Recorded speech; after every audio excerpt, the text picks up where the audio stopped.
Au nom du Père, du Fils et du Saint-Esprit. Amen. La paix de Jésus soit dans votre maison. Bonjour les amis, j'espère que vous allez bien, que vous tenez le coup dans ce confinement qui continue.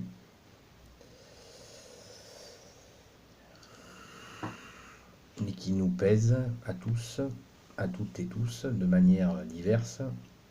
Mais c'est quand même... voilà, c'est difficile. Le plus difficile étant, à mon humble avis, la question des messes. Puisque en Pologne, les messes sont maintenues, dans de nombreux pays aussi, et en France, les messes, le culte public à notre bien-aimé Jésus n'est pas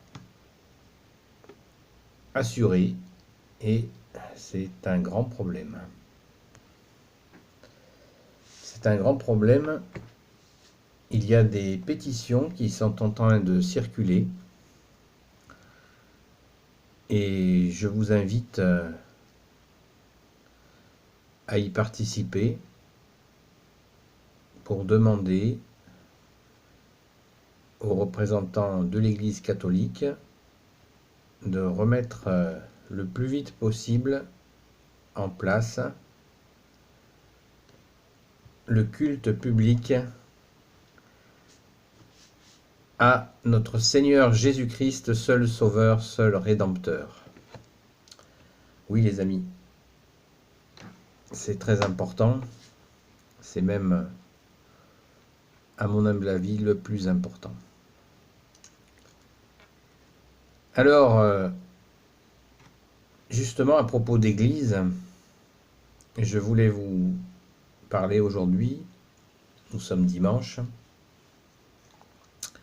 jour de la résurrection de notre Seigneur Jésus. Je voulais vous parler, de l'église, ou des églises. Et ça, c'est un sujet qui est très important, puisqu'il y a, vous le savez, de nombreuses églises. Et bien sûr, vous le savez, cette chaîne est une chaîne YouTube catholique, les amis de Marie-Madeleine, nous sommes des catholiques. Et j'écoutais un prêtre, il n'y a pas si longtemps que ça, sur YouTube, qui abordait cette question-là. Donc je m'en fais le relais, et puis je vous mettrai le lien de sa vidéo complète, qui me semble que je vous suggère d'écouter, car elle est très très très intéressante. Je vous en fais une synthèse rapide, et je vous invite encore une fois à l'écouter vous-même.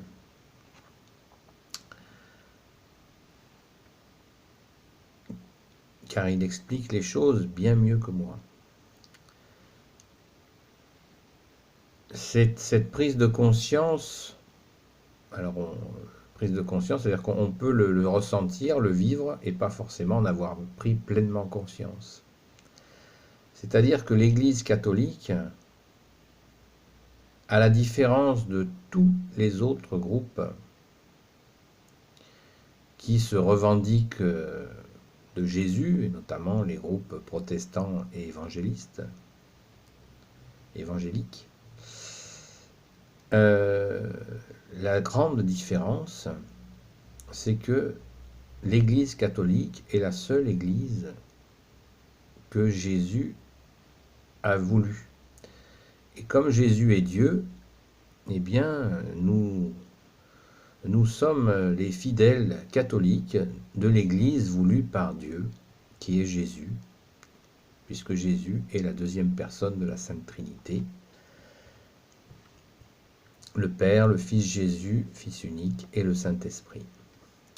Voilà les amis, c'est on peut tout à fait vivre dans l'Église catholiques, en étant de fidèles paroissiens, euh, ou, euh, tout simplement des personnes qui allons plus ou moins régulièrement à l'église. Ça, je vous ai déjà dit que je ne faisais pas de rangement, de tiroir entre les croyants, les pratiquants, les ci, les mi, ça ne m'intéresse pas.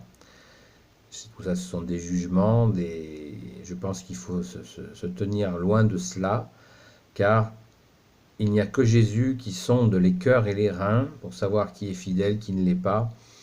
Il faut laisser ça au seul juge, celui à qui Dieu le Père a donné, confié tout le jugement, c'est-à-dire notre Seigneur Jésus-Christ, avec le Saint-Esprit.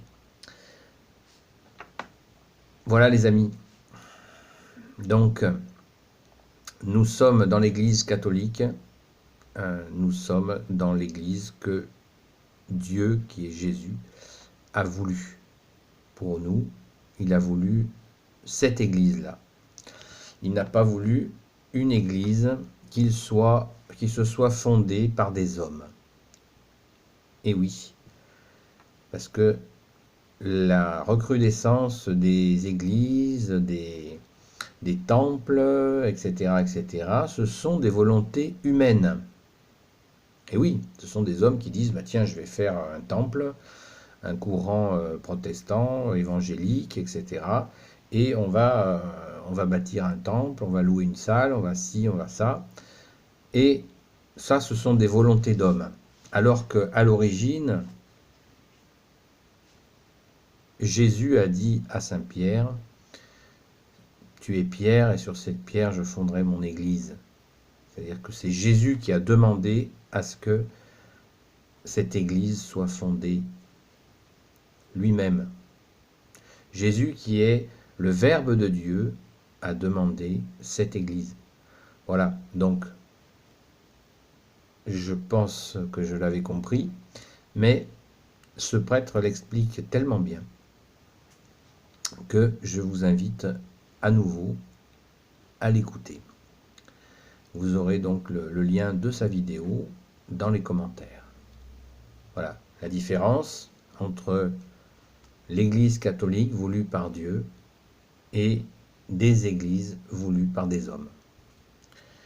Et vous aurez quelques détails dans son récit sur les églises voulues par des hommes, que c'est pas toujours formidable. Voilà, ça ne veut pas dire qu'il n'y ait pas des difficultés dans l'Église catholique, mais au moins nous sommes tranquilles, puisque cette Église catholique a été voulue par notre Seigneur Jésus lui-même, lui qui est Dieu né de Dieu, lumière né de la lumière, vrai Dieu né du vrai Dieu. Bonne nouvelle les amis. Et donc j'en profite pour vous appeler de nouveau à signer les pétitions, à vous impliquer pour demander aux évêques, qui sais-je, à la hiérarchie catholique, de remettre en marche les saintes messes quotidiennes, semaine et dimanche, de façon à ce que nous puissions continuer à aller à la Sainte Messe comme bon nous semble, pour honorer, remercier, puisque l'Eucharistie veut dire remercier, c'est une action de grâce. L'Eucharistie en grec veut dire merci. Donc on remercie Jésus de s'être offert, mort sur la croix et ressuscité pour nous, pour nos péchés, et nous lui devons ce culte public, bien précisé, public. Voilà, parce que, comme l'a dit quelqu'un dans une de ses pétitions, il est accepté que des personnes soient je ne sais pas combien dans un supermarché, et par contre, ce serait un problème qu'il y ait des gens en train de prier dans une église. Là, il y a quelque chose qui ne tient pas la route. Donc, prions Prions notre Seigneur Jésus, confions-lui la hiérarchie de l'Église de notre pays, la France, fille aînée de l'Église, car c'est vraiment une nécessité.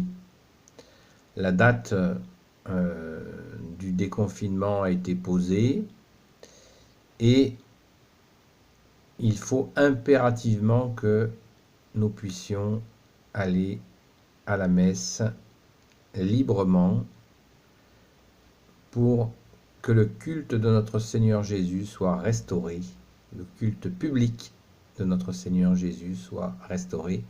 C'est le minimum que nous lui devons, en plus bien sûr de nos prières, de nos actions de grâce, de notre joie de vivre avec lui. Dans ce cœur à cœur, nous sur cette chaîne, nous les amis de Marie-Madeleine, nous invitons celles et ceux qui le souhaitent à vivre ce cœur à cœur avec notre bien-aimé Jésus, avec Marie, Saint Joseph, Sainte Marie-Madeleine qui est notre sainte patronne, Saint Michel Archange et toute la cour céleste, tous les saints qui sont chers à votre cœur. Voilà les amis, j'espère que vous allez passer à l'action pour que nous puissions aller à la messe, que toutes les messes publiques soient restaurées. Au nom du Père et du Fils et du Saint-Esprit, Amen. Ô Jésus, toi qui peux tout et qui portes tout, s'il te plaît, bien-aimé Jésus, je te confie toutes celles et ceux qui regarderont cette vidéo. Que tout soit pour ta gloire, Jésus, et le salut de nos âmes. Amen. Merci à toi, Marie, Reine des cieux. Merci à toi, Saint Joseph, Sainte Marie-Madeleine, et vous, tous les saints et saintes amis de Jésus, Saint Michel Archange, Saint Gabriel Archange, Saint Raphaël Archange et tes anges guérisseurs, et tous les anges qui te servent, Jésus, de tous vous bénir. À bientôt, les amis, dans la joie de Jésus. Amen.